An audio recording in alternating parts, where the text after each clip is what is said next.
नमस्कार दोस्तों, कैसे आप सभी। मैं आपका फ्रेंड एडवोकेट विक्रम सिंह चौहान और आप हमारे YouTube चैनल पर पाते हैं लीगल अवेयरनेस से रिलेटेड वीडियो आसान और सरल भाषा में, जो कि आपकी निजी लाइफ में, फैमिली लाइफ में, सोशल लाइफ में आपको कहीं ना कहीं इन कानून से रिलेटेड जानकारी की ज़रूरत पड़ती रहती है। तो दोस्तों, आज की वीडियो में हम बात करेंगे मेंटेनेंस राइट्स इन इंडिया, यानी भरण पोषण गुजारा भत्ता का क्या कानून रहता है, कौन इसको अप्लाई कर सकता है और इसमें क्या क्या रेमेडीज़ रहती हैं, क्या क्या लीगल राइट्स हमारे पास इसमें रहते हैं। तो सबसे पहले हम बात करते हैं कि मेंटेनेंस राइट क्या होता है। मेंटेनेंस राइट्स यानी गुजारा भत्ता। अगर किसी हस्बैंड वाइफ का कोई आपसे डिस्प्यूट है तो वो गुजारा भत्ता के लिए, भरण पोषण के लिए वहाँ पे अपना दावा डाल सकती है। या कोई पेरेंट्स जिनको कैपेबल नहीं है मतलब अपना गुजारा करने में, तो वो अपने बच्चों के ऊपर अपना भरण पोषण के लिए, मेंटेनेंस के लिए डाल सकते हैं। अगर कोई बच्चा माइनर है तो वो अपने पेरेंट्स पे डाल सकता है। या कोई गर्ल्स है ऐसी जिसकी शादी नहीं हुई है तो वो मेंटेनेंस के लिए डाल सकती है।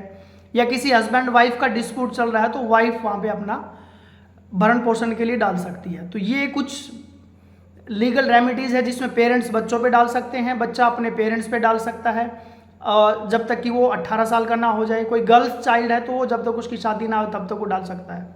अब इसमें क्या होता है, क्या रेमेडीज़ रहती हैं, क्या क्लेम रहता है इसमें।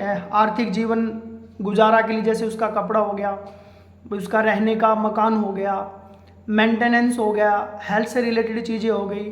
तो ये सारी चीज़ें जो है आपके मेंटेनेंस के अंदर आती हैं। अब मैं सबसे पहले जानते हैं कि लीगल प्रोविज़न अपने पास क्या क्या है। ये कुछ नोट्स मैंने बनाए हैं, मैं आप लोगों के सामने बताता हूँ। सबसे पहले आता है सेक्शन 125 CRPC। अब इसमें दो तरीके से हमें मेंटेनेंस मिलता है, जिसमें इसमें तो होता है 125 CRPC में तो कि अगर आप सामने वाले पे डिपेंडेंट हो और उसमें आपकी जो पहले लाइफस्टाइल थी, आपको वही लाइफस्टाइल मेंटेन करने का आपका अधिकार होता है। दूसरा होता है Hindu marriage act. Hindu marriage act में हमारे पास दो सेक्शन होते हैं, सेक्शन 24 और 25। सेक्शन 24 होता है एंट्रीम मेंटेनेंस के लिए, यानी केस आपका भी चल रहा है लेकिन केस के दौरान ही आपको खर्चे के लिए पैसे चाहिए, अग्रिम जिसको हम बोलते हैं कि भरण पोषण चाहिए। तो मेंटेनेंस एंट्री मेंटेनेंस हो गया सेक्शन 24 के अंडर। दूसरा होता है सेक्शन 25 के अंदर, हिंदू मैरिज एक्ट के अंदर। उसमें जब आपका केस फाइनल हो जाता है, फाइनल आपका डाइवोर्स हो जाता है, तो वहाँ पे आप अपना एक मुश्त यानी इकट्ठा आप लमसम में भी पेमेंट ले सकते हो या उसको मंथली में भी अपना परमानेंट आप फिक्स करा सकते हो। कौन महिला, कौन सी लेडीज़ ऐसी है जो मेंटेनेंस नहीं ले सकती। सबसे पहली बात तो वो महिला नहीं ले सकती जो बिना किसी वजह से अपने हस्बैंड से अलग हो गई है, यानी हस्बैंड उसको अच्छे से रख रहा है, सारी उसकी डिमांड पूरी कर रहा है, लेकिन वो बिना किसी कारण के उससे अलग रहने लग गई है। दूसरा, वो लेडीज़ नहीं ले सकती जो हस्बैंड वाइफ म्यूचुअल अंडरस्टैंडिंग से एक दूसरे से अलग हो गए, वहाँ पे वो मेंटेनेंस नहीं ले सकती। और तीसरा, अगर वो एडल्ट्री करती है कोई महिला, यानी शादीशुदा होने के बाद किसी दूसरे पति के साथ वो रहती है, मतलब किसी दूसरे व्यक्ति के साथ रहती है, और पति जो हो एनफ एविडेंस कोर्ट के अंदर देता है कि भाई वो एडल्ट्री करती है, तो वहाँ पे वो मेंटेनेंस देने का हकदार नहीं होता। तो तीन ऐसी सिचुएशन होती है जहाँ पे आदमी को अपनी वाइफ को मेंटेनेंस नहीं देना पड़ता, या तो म्यूचुअल अंडरस्टैंडिंग से, या वो एडल्ट्री करती है, या फिर बिना किसी ठोस कारण के वो अपने पति से अलग रहती है। तो इसमें कुछ लीगल राइट्स और हैं, जैसे मैंने आपको बताया सेक्शन 125 CRPC। अभी तो ये हमारा BNSS हो गया है, भारतीय नागरिक सुरक्षा संहिता 2023, उसके अंदर आता है। हिंदू एडॉप्शन एक्ट में लेडीज़ अपने हस्बैंड से ले सकती है, 1956 में हमारा एक एक्ट आया था। उसके अलावा मुस्लिम अगर कोई लेडीज़ होती है, इद्दत पीरियड तक वो अपने हस्बैंड से मेंटेनेंस ले सकती है, और उसके बाद भी वो वक्फ बोर्ड में एप्लीकेशन लगा सकती है, तो वहाँ से भी वो मेंटेनेंस क्लेम कर सकती है। वो देना नहीं देना वो उनके ऊपर डिपेंड करता है। उसके अलावा अपना ये protection of women from domestic violence, हमारा 2005 में एक एविडेंस मतलब एक्ट आया था, जिसके थ्रू वो मतलब क्रिमिनल केस भी वहाँ पे अपने हस्बैंड पे दायर कर सकती है।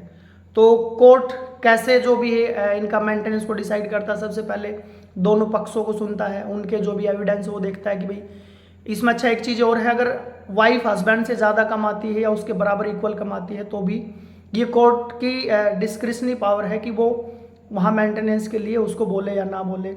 उनका स्टैंडर्ड ऑफ लिविंग देखा जाता है, उनका अंदर जो डिपेंडेंट जो लोग हैं, बच्चे हैं या वाइफ है, उनकी हेल्थ की क्या सिचुएशन है, या पहले जो लाइफस्टाइल वो लोग मेंटेन कर रहे थे वो भी कर पा रहे नहीं कर पा रहे हैं, एजुकेशन हो गया, उनका जॉब का स्टेटस हो गया, उनकी जेन्युइन जो नीड और लाइफस्टाइल पहले थी वही है या नहीं है।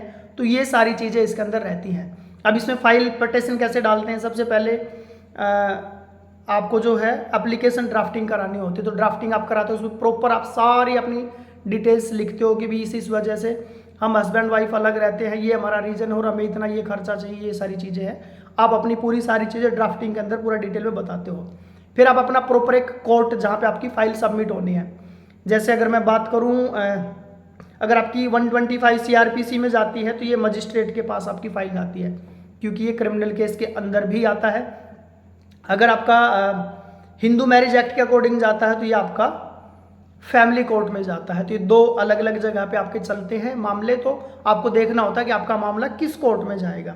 उसके बाद सामने वाली जो भी पार्टी अपोजिशन में रेस्पोंडेंट है वो आपको नोटिस आप उनको भेजते हो, फिर उस नोटिस का रिप्लाई करते हैं। फिर दोनों पार्टियों के वहाँ पे प्रॉपर एविडेंस होते हैं। आप अपने सारा पक्ष वहाँ पे रखते हो, सामने वाली पार्टी अपना पक्ष रखती है। उसके बाद वहाँ पे जो है जैसे सैलरी स्लिप हो गया, उसके अकाउंट स्टेटमेंट हो गई, उनका आपसे कोई एग्रीमेंट हुआ था तो वो हो गया, इनकम की डिटेल हो गई। तो ये सारी चीज़ें वहाँ पे कोर्ट में उनको देनी होती है। उसके बाद मेंटेनेंस का ऑर्डर होता है, और अगर मेंटेनेंस का ऑर्डर हुआ है तो वहाँ पे मैंने आपको बताया था कि दो तरीके से मेंटेन जाता है। एक जाता है कि लमसम इकट्ठा हमने दे दिया, दूसरा होता है आप उसको मंथली में भी दे सकते हो। और अगर कोर्ट ने ऑर्डर दे दिया है और हस्बैंड वहाँ पे मेंटेनेंस नहीं देता है तो वहाँ पे उसमें आपको 1 मंथ तक की जेल भी हो सकती है और उसमें जुर्माना भी हो सकता है। और इसमें एक चीज़ और है कि आपको फॉल्स केस नहीं करना है। बीच में आप मेडिएशन के लिए भी जा सकते हो। फॉल्स केस अगर आप करते हो तो उसमें आपके ऊपर भी लीगल एक्शन हो सकता है। तो ये कुछ डिटेल थी दोस्तों हमारी मेंटेनेंस को लेके। अगर किसी हस्बैंड वाइफ का डिस्प्यूट होता है और वो वाइफ चाहती है कि मुझे भी इतना खर्चा मिले, मैं अपनी लाइफस्टाइल को मेंटेन कर सकूं, तो वो अपना लीगल रेमेडीज़ के लिए जा सकती है। नेक्स्ट वीडियो दोस्तों आप किस टॉपिक पे चाह रहे प्लीज़ कमेंट बॉक्स में मेंशन कीजिए। हम उसी टॉपिक पे आप साथियों के लिए वीडियो लेके आएंगे। आप अपना प्यार और आशीर्वाद ऐसे बनाए रखिए। हम जल्द मिलते हैं एक और नई वीडियो के साथ। तब तक आप सभी साथियों का दिल की गहराई से बहुत बहुत धन्यवाद। जय हिंद, जय भारत, वंदे मातरम। Thank you very much.